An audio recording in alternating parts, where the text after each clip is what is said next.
இயேசு கிறிஸ்துவின் இனிதான நாமத்தில் இன்றைய ஆவிக்குரிய சிந்தனைக்கு உங்களை அன்புடன் வரவேற்கின்றோம்.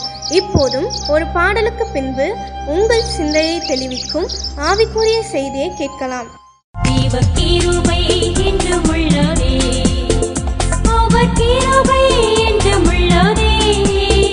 அவரை போற்றி துதித்து பாடி அல்லேலூயா என்றார் பரிபோம்.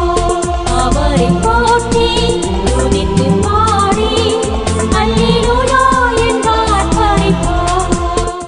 ஆண்டவர் இரட்சகருமாக இயேசுவின் இனிதான நாமத்தினால் உங்களை வாழ்த்துகிறேன். இதனால் நம்முடைய ஆவிக்குரிய சிந்தனைக்காக சங்கீதம் 32:10 நான் வாசிக்கிறேன். துன்மார்க்கனுக்கு அநேக வேதனைகள் உண்டு, கர்த்தரை நம்பியிருக்கிறவனையோ கிருபை சூழ்ந்து கொள்ளும். கர்த்தரையே தன்னுடைய நம்பிக்கை வைக்கிற மனுஷன் பாக்கியவான், கர்த்தரையே நம்பியிருக்கிறவனை கிருபை சூழ்ந்து கொள்ளும் என்று வேதம் சொல்லுகிறது. தாவீது தன்னுடைய அனுபவத்தை சொல்லுகிற அவனுடைய பிறப்பு, அவனுடைய வளர்ப்பு, அவன் கடந்து வந்த பாதைகள்லாம் பார்க்கும்போது கடினமான ஒன்று. ஆடு மேய்க்கிறது தான் அவனுடைய தொழில். இளம் வயதிலே அத்தனை வேதனையான அனுபவங்களின் பாதையில் தான் கடந்து வருகிறான். ஆனாலும் ஒரு காரியத்தை மட்டும் செய்தார், கர்த்தரையே தன் நம்பிக்கை வைத்திருந்தார். அதனால் என்ன நடந்தது என்று சொன்னால் கிருபை சூழ்ந்து கொண்டது. இவ்வளவோ காரியங்கள், ஆசீர்வாதங்கள் இல்லை, நன்மைகள் இல்லை, வாழ்க்கை முழுவதும் இந்த வண்ணாந்திரம் தான் என்று இருந்தாலும் கர்த்தருடைய கிருபை சூழ்ந்து கொண்டதுனால அந்த கிருபை நிமித்தமா சிங்காசனத்துல போய் உட்கார வேண்டிய பாக்கியத்தை கர்த்தர் கொடுத்தார். ஒரு ஆடு மேய்க்கிறவன் அரசனாய் மாற முடியுமா? எல்லாரும் கேட்டா அதெல்லாம் நடக்கிற காரியமா?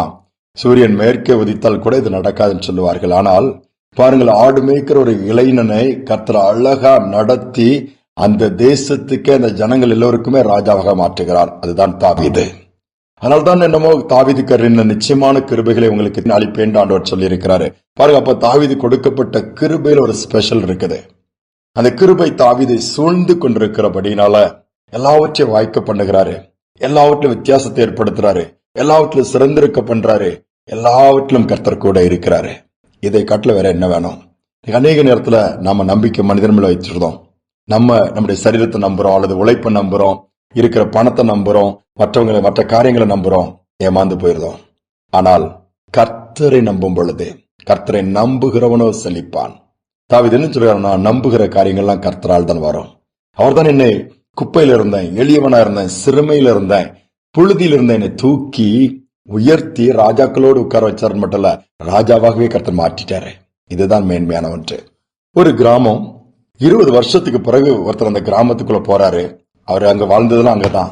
அவர் வெளியே வேலைக்கு போயிட்டு 20 வருஷம் கழிச்சுதான் தன்னுடைய ஊருக்கு போறாரு. ஊருக்கு போய் பார்த்தா எல்லாமே நிறைய மாறி இருக்குது. புதுசு புதுசா கட்டிடங்கள் புதுலாம் இருக்குது, எல்லாமே மாறி இருக்கு. தான் படித்த பள்ளிக்கூடத்தை பார்வையிடுறாரு, தன்னுடைய ஆலயத்தை பாக்குறாரு, எல்லாத்திலேயும் வித்தியாசம் இருக்குது. சரி, அப்படி வரும்போது தான் வீட்டுல இருக்கிறார். தான் வீடும் ஓரளவு நல்லா சீரமைக்கப்பட்டு நல்லா, ஏன்னா அவர் வெளியூர்ல வேலை செஞ்சதுனால உங்க பெற்றோருக்கு பணத்தை அனுப்பினாரு, நல்லா ஓரளவு இதாயிட்டாப்ல. வந்து தன்னுடைய பெற்றோரை பார்த்து கேக்குறாங்க, பக்கத்துல ஒரு குடிசை வீடு உண்டுலாப்பா, ஓலை போட்டு இருப்பாங்கல்ல, அந்த வீட்டை காணுமே. அங்க ஒரு ஆண்டி இருப்பாங்க, 2 பெண் பிள்ளைகள் உண்டு. அவங்க ஹஸ்பண்டா இறந்து போயிட்டாங்க, குட்டி பிள்ளைகளா இருந்தாங்க அவங்க எல்லாம். அப்போ அந்த பிள்ளைகள் எல்லாம் கஷ்டப்பட்டு வளர்த்துட்டு இருந்தாங்களா, அவங்க இந்த வீட்டை, அந்த இடத்துல வித்துட்டு போயிட்டாங்களா? ஏன்ப்பா அப்படி கேட்கறாங்க? இல்ல, பெரிய கட்டிடம் வந்துருச்சு, பெரிய வீடா இருக்குதா, நல்ல பங்களா டைப் வீடு, காம்பவுண்ட் எல்லாம் போட்டு பெரிய கேட் எல்லாம் போட்டு வச்சிருக்குத, ஒருவேளை வேற யாருக்கு வித்து அதை வாங்கி அதை கட்டியிருக்காங்களோன்னு சொல்லி கேட்கும்போது அவனுடைய பெற்றோர் சொன்னாங்களாம், இப்ப இல்லப்பா, அதே ஆண்டிக்கு தான்ப்பா அந்த வீடு, அவங்க தான் கட்டிருக்காங்க. அப்படி ஷாக் ஆயிடுனா என்ன ஆச்சுன்ட்டு, அந்த ஆண்டி தான் பிள்ளைல வளர்க்க ரொம்ப கஷ்டப்பட்டாங்க.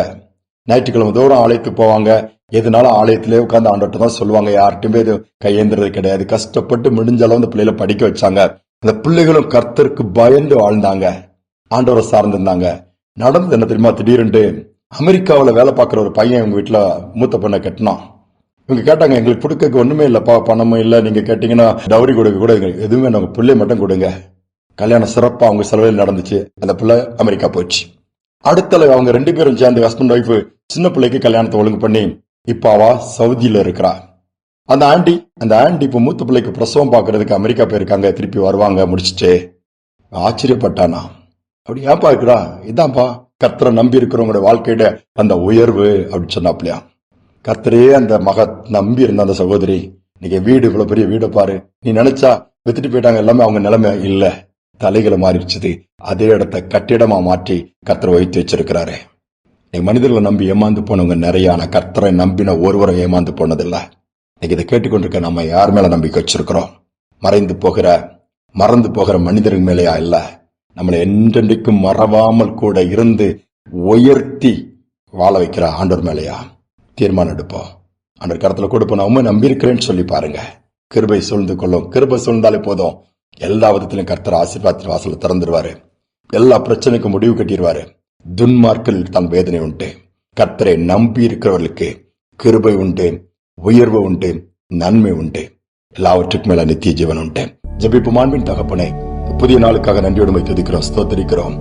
அநேக நேரம் நம்பிக்கை எங்கள் வேலையின் மேல், உலகத்தின் மேல், மற்ற காரியங்கள் வைத்து விடுகிறோம். இல்லையப்பா, உண்மையே நம்பி இருக்க, உண்மையே நம்பிக்கை வைக்க எங்களுக்கு கிருபை பாராட்டு. அப்படிப்பட்ட மனநிலை உண்டாகட்டும், இருதயம் உண்டாகட்டும், சிந்தை அப்படி மாறட்டும். அப்பா, இதை கேட்டுக்கொண்டிருக்க பிள்ளைகள் ஒருவேளை நம்பிக்கை இழந்து போயிருக்கலாம். என்ன செய்ய போறேன், என் குடும்பம் பிள்ளைகளை எப்படி கரையேற்ற போறேன், எப்படி நான் அதை செய்ய போறேன், அடுத்த என் பிள்ளைக்கு ஏதாவது செய்யணும்னு நினைக்கிறேன், ஒண்ணுமே முடியலன்னு சொல்லி தத்தளிக்கிறவங்க இருக்கலாம்ப்பா. ஒருவேளை அதை கேட்கிற பிள்ளைகள் என் எதிர்காலமே கேள்விக்குறி ஆயிட்டு கூட இருக்கலாம்.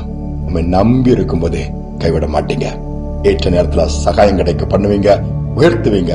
அப்படிப்பட்ட நம்பிக்கையை உண்டாக்குவதற்காக நன்றி தாழ்த்தி ஒப்புக் கொடுக்கிறேன். துதிக நம்மை ஏற்றுக்கொள்ளும் இயேசுவின் நாமத்தில் பிதாவே, ஆமேன், ஆமேன். கர்த்தரே நம்பிக்கை தொடர்ந்து வைங்க. எந்த இடத்துல நம்பிக்கை இழந்து போயிட்டீங்களோ பரவாயில்ல, கர்த்தர் மேல் வைக்கிற நம்பிக்கை இழந்து விடாதங்க. கிருபை சூழ்ந்து கொள்ளும், உயர்வு தேடி வரும். இந்த சிந்தனையோட நாளை தொடர்வோம். மீண்டுமாய் நாளை தினம் சந்திப்போம்.